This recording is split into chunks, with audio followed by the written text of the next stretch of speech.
You wake up to stone breathing on your skin. The air is cold enough to taste, damp enough to cling. Somewhere above you, something huge moves, wood groaning, iron grinding, a distant roar, fading like thunder rolling away. You try to sit up and your wrists remember first. A bite of metal, a ring in the wall, a chain that doesn't forgive. Your throat is dry, but your ears are full. Footsteps, not many, one set, slow and heavy, like someone who has learned that fear works better when it takes its time. In the corridor beyond the door, torches crackle as if they're whispering. A key turns, the lock complains, and for one long breath you don't know whether you want it to open or you want it to stay shut forever. Before we go deeper, tell me where you're watching from, and if you're into stories that expose history's darker machinery, tap like and subscribe. I still can't believe these echoes travel worldwide. Now pull back with me, just enough to see the shape of the monster. The place is Rome, sometimes the Colosseum, sometimes another amphitheater, in a provincial city trying to imitate Rome's power. The time is the empire at its height, when crowds could number in the tens of thousands, when the state could build mountains of stone for a single afternoon's entertainment, and when conquest fed the city the way grain did. The sand on the arena floor was not just a stage. It was a message. This is what happens when you resist. The games were politics with blood in them. And the most unsettling part is this. What happened after the cheering stopped wasn't a separate world. It was the same world, continuing underground, quieter, smaller, more administrative, and in some ways more revealing. Because the arena wasn't only a place where men died. It was a machine that processed human beings. It sorted them. It moved them. It renamed them. It made them into inventory.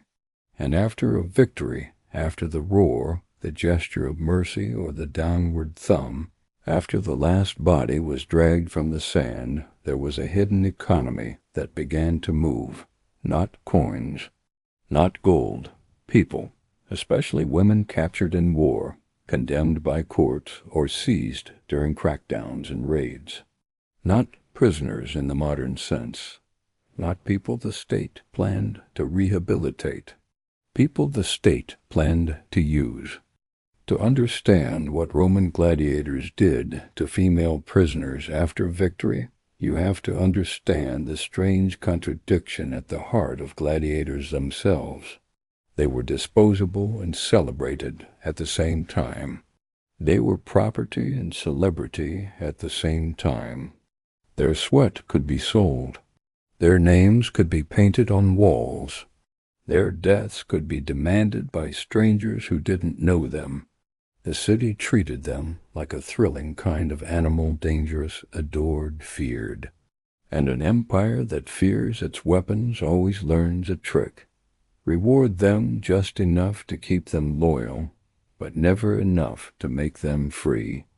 So Rome created a ladder of incentives, better food, better quarters, a trainer who doesn't accidentally break your ribs, a wooden sword someday symbol of release, and after certain victories, something else, not always spoken aloud, not carved into official propaganda, but handled by officials the way ropes and cages were handled, as logistics, as allotment, as distribution.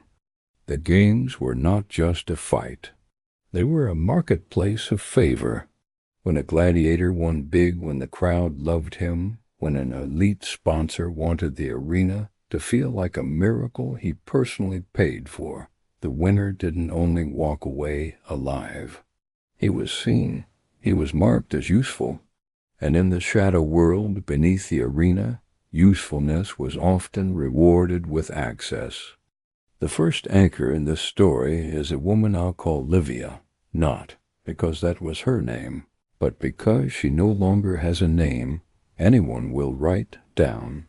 She is brought in at night with a group of others. The doors they pass through are not ceremonial. They are service doors, the mouths of tunnels. They descend past storage rooms that smell of old oil and rust, past cages where animals pace and breathe like bellows in the dark, past racks of weapons that are cleaned the way tools are cleaned. She is not marched toward a courtroom. She is marched toward the infrastructure of entertainment. A clerk walks beside them with a wax tablet. He doesn't look at faces for long. He looks at wrists, shoulders, teeth, the way a buyer looks at a horse. He speaks in short bursts, numbers, categories, origins. His stylus scratches. That scratching sound becomes a kind of verdict. Not guilty, not innocent. Just recorded.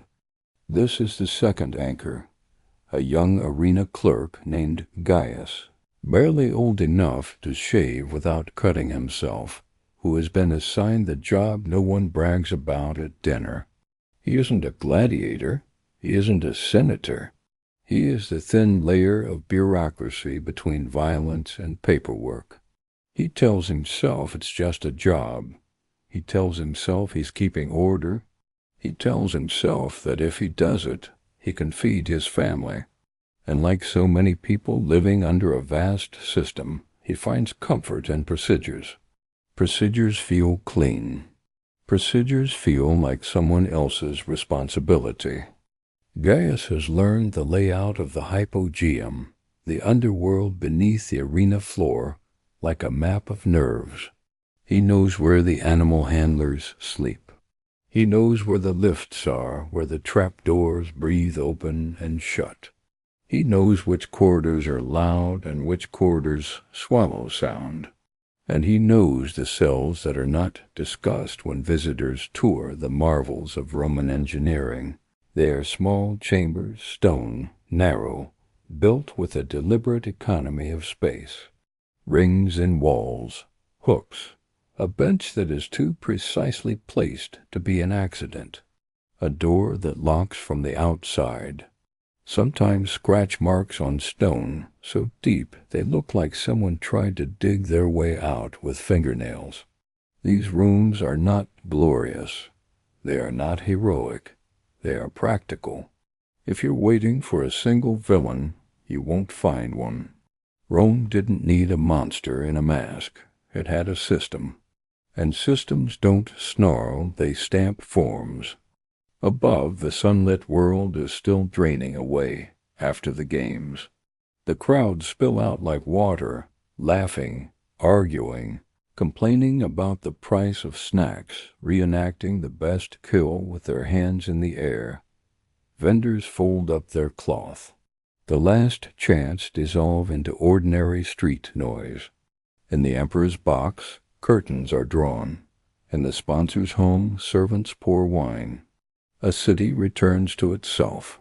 But beneath, the arena is still awake.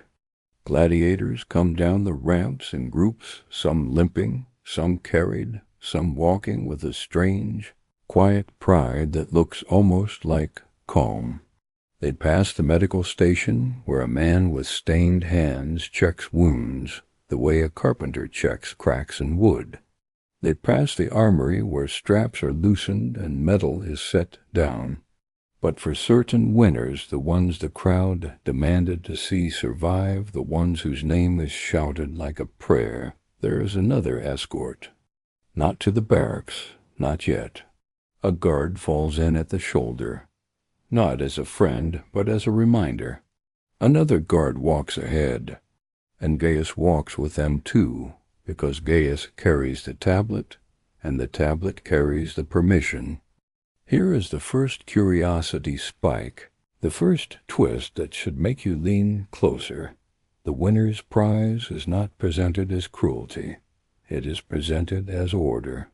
The language around it is tidy, favor, privilege, allocation, the same vocabulary used for meat rations and bonus pay. Rome doesn't say, "We are doing something evil." Rome says we are rewarding service, and when the state calls something reward, it becomes invisible. It becomes normal. It becomes Tuesday. The corridor narrows. Lamps flicker. The air changes less open, more human, thick with breath and old fear. The gladiator's armor is dented, and under the torchlight it looks less like a costume and more like proof that today's violence was real. He doesn't swagger. He doesn't need to. Everyone steps aside for him the way people step aside for a storm. Gaius just stops at a set of doors and consults his tablet. A number, a mark, a line that means someone will be moved like equipment. Behind one of those doors is Livia. She has been listening all day, counting the crowd's roar the way sailors count waves. She heard a man die. She heard laughter at a moment that should not have been funny. She heard the metallic chorus of weapons. And then she heard something worse, silence. Because silence means the game has ended. Silence means the crowd has gone. Silence means nobody is watching. And in the Roman world, nobody is watching is where the truth lives. The guard's keys clink. The lock turns. The door opens. Livia does not know the man who stands there. She knows what he is. Everyone knows what he is. He is the survivor of the sand, the one who was allowed to live. His face is marked with cuts that will scar. His hair is wet with sweat and rinsed blood. And his eyes do not look like a villain's eyes. They look like tired eyes. Eyes that have learned to flatten emotion because emotion gets you killed. Gaius watches, stylus hovering. He hates this moment because it forces him to see faces, not categories. He hates it because in this moment the job is no longer a job. The job is a doorway. The gladiator points not sharply, not like a predator in a story, just a gesture, a selection, a claim. And the guard, trained to obey the procedures that keep the underworld running, begins to unfasten chains. What happens next is where many stories become exploitative. This one won't. It doesn't need to. The horror is already complete. The state has turned a human being into a reward, and it has done so with paperwork. The door will close. The torch will move away. The corridor will swallow the sound. And in the ledger, a line will be marked as issued. That is the shocking reality, not the private act, the public system. Now the second curiosity spike. Why would Rome risk bringing a victorious gladiator, an armed, trained, dangerous man into proximity with prisoners and secluded corridors? Why give him anything that might make him feel powerful? Why not keep him hungry, frightened, contained? Because Rome understood something simple. Men who are only terrified eventually rebel. Men who are occasionally rewarded become invested. They start to believe the system might someday favor them. They begin to negotiate with their chains. And Rome loved negotiations more than rebellions. There's a reason gladiator schools were run like military installations. There's a reason they had strict discipline, strict schedules, and tight control.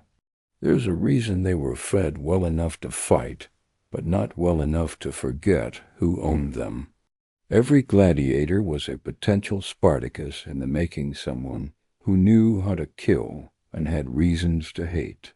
The empire's job was to keep that hatred pointed away from Rome, and if possible, pointed downward, toward someone even more powerless. So the arena created a hierarchy of suffering. The crowd above felt powerful over the fighters. The trainers felt powerful over the crowd's favorites. The owners felt powerful over the trainers. The politicians felt powerful over the owners, and beneath, the prisoners, especially women seized in war, were placed at the bottom, where everyone above could feel like a winner. And that's the part Hollywood rarely shows. Not because it's too complicated, because it's too ugly. Gaius goes home after the games, sometimes with the smell of iron in his nose, even after washing. He hears cheers while trying to sleep. He tells himself the prisoners would have died anyway. He tells himself the city needs the games. He tells himself that Rome is civilization, and civilization requires hard choices. But then there are the inscriptions, the marks on stone, the small, stubborn attempts to leave a message when you have nothing else. A woman scratches a name, not because anyone will rescue her, but because names are the last property the state can't fully confiscate. Another scratches a prayer. Another scratches a curse. Another scratches nothing at all, saving her strength because strength is a currency too. Livia learns quickly that time underground is different. Day and night are guessed by temperature, by the number of meals, by the shift changes of guards who try not to meet your eyes. She learns that after victory doesn't mean one moment. It means a category. It means the next time someone wins. It means being stored for reuse, moved, traded, reassigned, kept somewhere else if the sponsor decides it. And that is the third curiosity spike. The most terrifying thing is not a single night. It's repetition.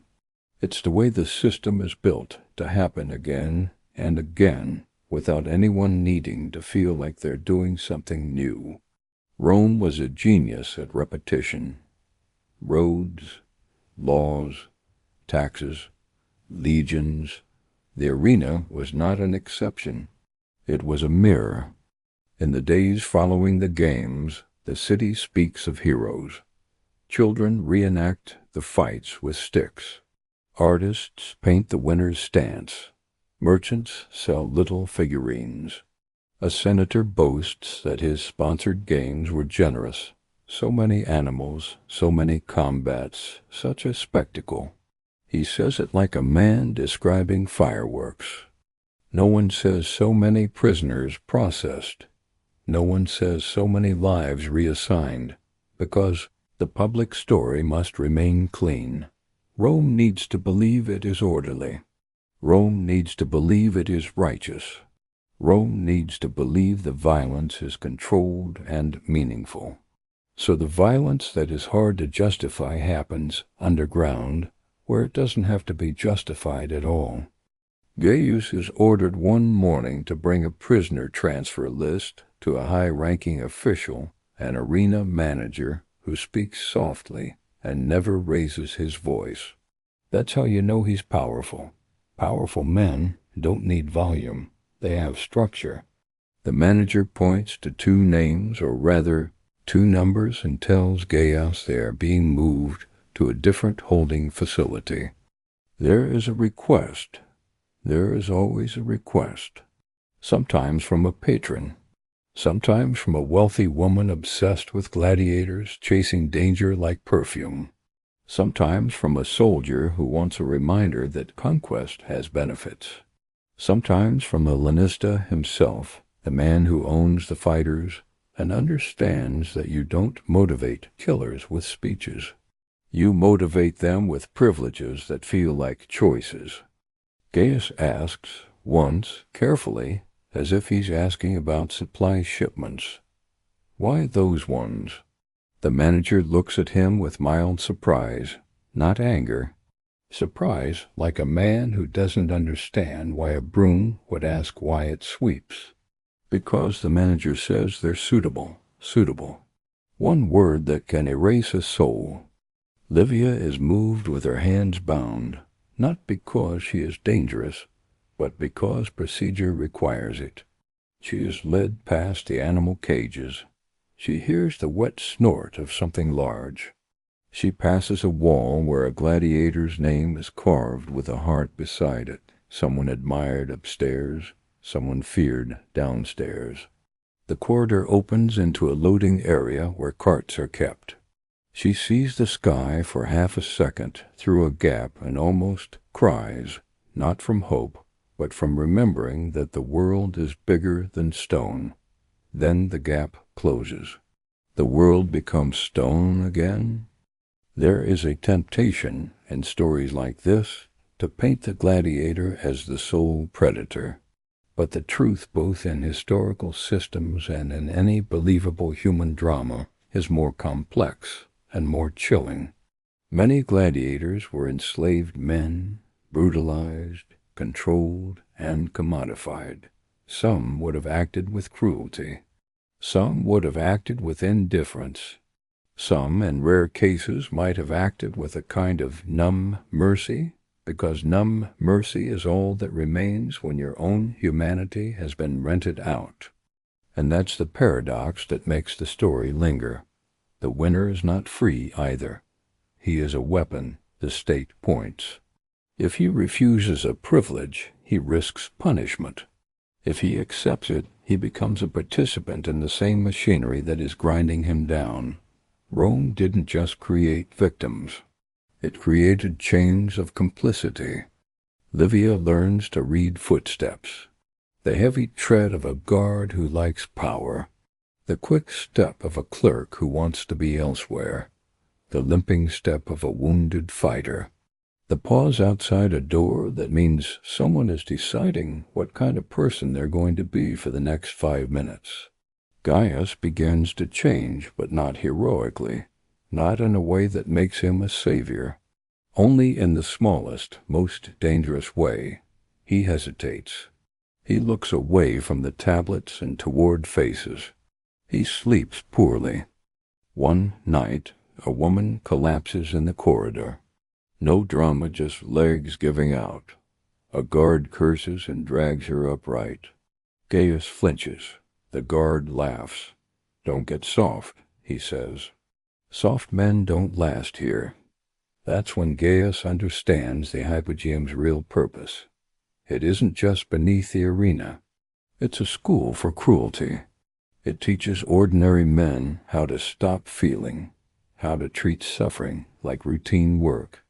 Oil the gears. Move the inventory. Lock the door. Above, Rome celebrates its greatness.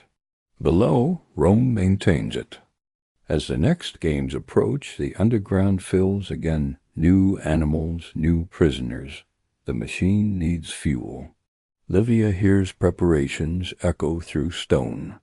Lifts tested, planks struck, laughter from men who will never enter the cells. On the day of the games, the roar returns.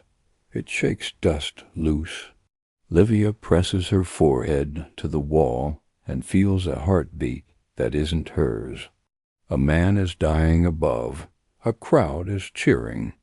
And she knows what victory can mean down here.